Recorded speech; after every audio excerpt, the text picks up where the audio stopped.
Angela Wolf here. In this episode, I'm going to show you how to make a waistband where you have a drawstring, but you're going to make it out of fabric. So I'm just using a regular pant, and you can see I already have the pant sewn together. But let's talk about the waistband. A couple things. I'm using self fabric for the waist tie, and I'll show you a really quick way, easy way to do that with the serger. I have my elastic. This is a non-roll sports elastic, which is great for leggings, jogging pants, things like that. I'm going to use a contrasting fabric. It kind of matches, and also this will help you to see better. So first thing I'm going to do is find the center of the wrong side of the fabric. And this is fusible interfacing. I'm going to press that into place. So let's just bring this over here. The fusible, you'll feel the fusible that goes down feels a little rough on your hand. So I'm just going to put that in place. I always like to give it a test in a corner first before I press, just in case you have it on the wrong way, you won't ruin your whole iron, just the tip. And when you're adding fusible interfacing, you just hold and press. Just be very careful with the knit. I'm not using a press cloth because I want you to see what I'm doing, but you would. And I'm just going to fold this in half. And I'm just going to give this a quick pressing. This will guide me as I'm inserting the elastic later on. I've cut my waistband a little bit wider than the elastic, and I'll trim the fabric off. I just find that to be easier. All right. See, this fabric has a little stretch. Depending on your pant style, you want it to have a little stretch because you need to get the pants over your hips. So if it didn't have stretch, you'd have to use a different style of pant than what I'm using here. All right. Because this is pressed, even though this is uneven, it just means I didn't cut it quite off. But by the time I'm finished, I'm going to be trimming off this much anyway, so it doesn't matter. So back to our center area. I'm just going to give this a press. It gives me a guide to know where my center is. And let's mark our buttonholes, because that's the first thing we're going to need. There's my interfacing. So why don't we add one here? It's about an inch. Oh, yeah, an inch. And another inch. And then I'm going to give myself kind of a marking here as a guide, and we'll go stitch that. I'm just going to use just a regular buttonhole that's the same design on both sides. Slide this in place. I can see my chalk mark. There we go. And this is where on your foot, how you usually tell it how wide of a buttonhole you have, or how big of a button. We just want a little bit. It doesn't need to be too big, just big enough to get that strap through. So let's leave it right there. And I'm going to go ahead and choose a buttonhole. This one right here looks like it's the same on both sides. Yes, that looks great. Change my foot out.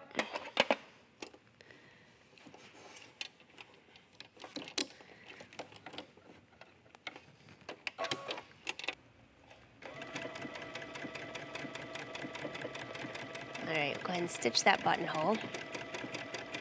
The fusible interfacing will prevent this fabric from stretching out.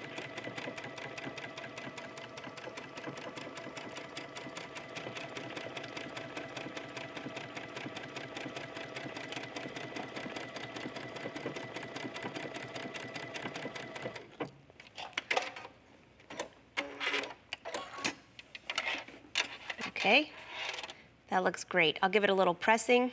Now let's go ahead and stitch this other one.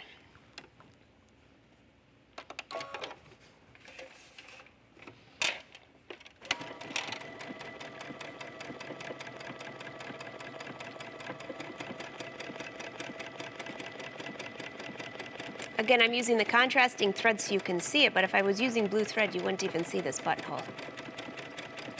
You could also use rivets, but seeing that these are jogging pants or lounging pants, I don't think I really want rivets on there. The buttonholes are soft to the skin and won't fall out.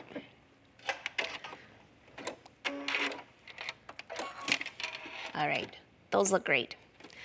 So let's go back up here to the iron. I'm going to give it a quick pressing.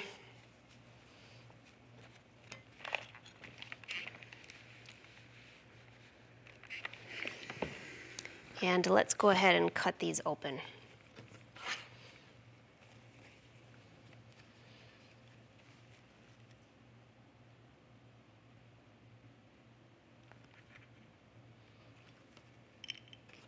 Most knits won't fray, but if you need to, you could put something on these to make sure that the fabric doesn't fray. All right. You could also use a seam ripper, but just be careful. Sometimes those go through further than you want them, and your buttonhole might end up a lot bigger than you prefer.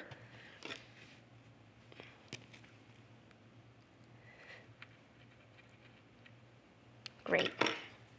All right, we have that. Now we need to, I'm going to show you how to make this, which I already have one finished, but I'm going to show you just a quick, easy way. A quick and easy way to make a spaghetti strap or straps like this. Go ahead and serge a long chain, and the chain needs to be longer than your strap.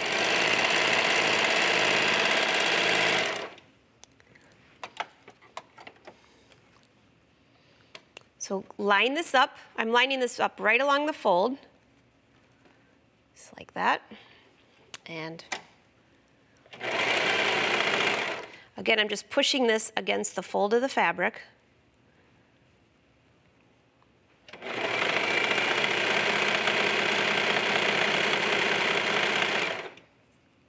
And we're almost finished. See, it comes out the bottom.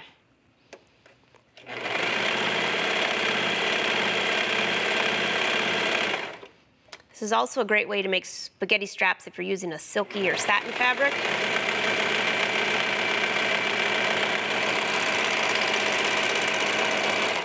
All right, so I did not cut this original area. Let me bring this over here. And what you're gonna do is give this a little tug. And this is so fun. I always call this like the magic. And voila, there's your strap. Okay, I already have one finished that's way longer. I didn't think you needed to watch the whole thing. Next thing I'm gonna do is just sew my waistband in the center back. I need to change my foot. And we're just gonna use, I'm using stretch thread. So I'm gonna use a stitch length of 3.0. Back to a straight stitch. You could also use a serger for this as well, just to finish this back edge, but I'm just gonna use this for now.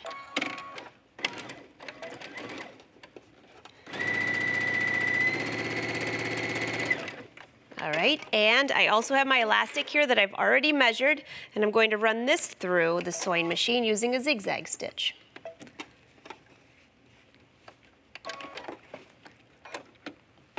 Line this up right. I start in the little bit in the center of the elastic. It just makes it easier to go back and forth.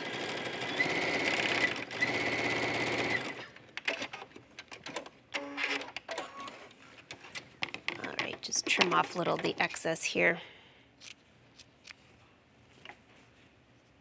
There we go. You don't need all that bulk. If you run that through twice, it's not going to open. All right. So let's get this into place. We don't need that anymore.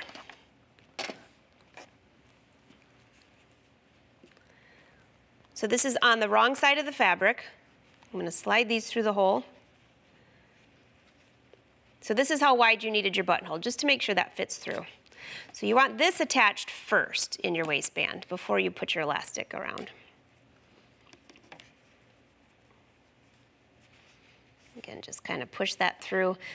If your hole's too small or something like that, just use a pair of tweezers to pull that through. Okay. And one thing else I wanted to point out is because I used self fabric, I cut this on the cross grain as well. See how it has some stretch? So that will hold it into place as well. All right. Pull these through.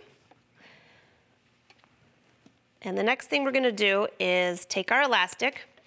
And I know where my center back is on here, so let me just mark my center front. I'll just do it with a pin for now. I'm going to line this up.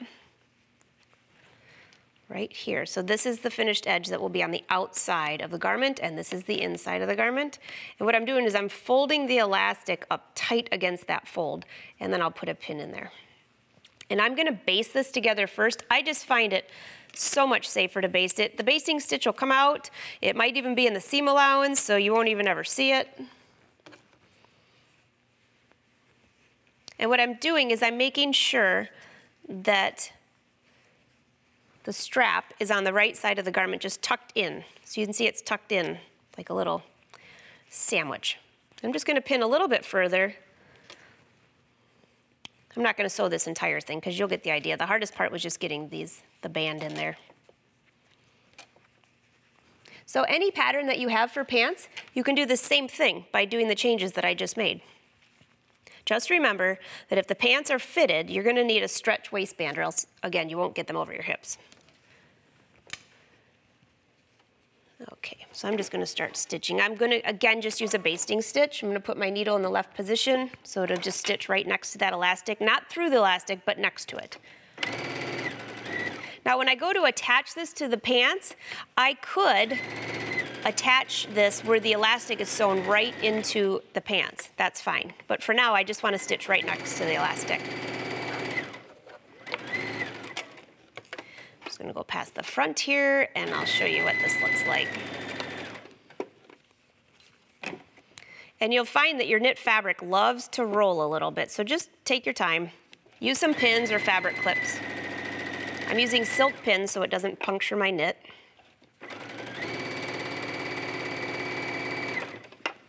All right. And I'm just gonna go a little bit further and just show you what this looks like. Okay, let's go back up here and I'll show you what this looks like. I didn't finish all the way around the back, but that's not the main part that you need to see. So here is my waistband. I have my self fabric straps, and this will make it nice and tight. See, it's on the outside of the elastic, and this would stitch all the way around. Let's go back to the pants. And once that was finished, I attached the waistband just like you would a regular pair of pants. So I just folded it right sides together, serged all the way around, and my waistband is finished. In the next episode, I'm going to show you how to make those cute pockets.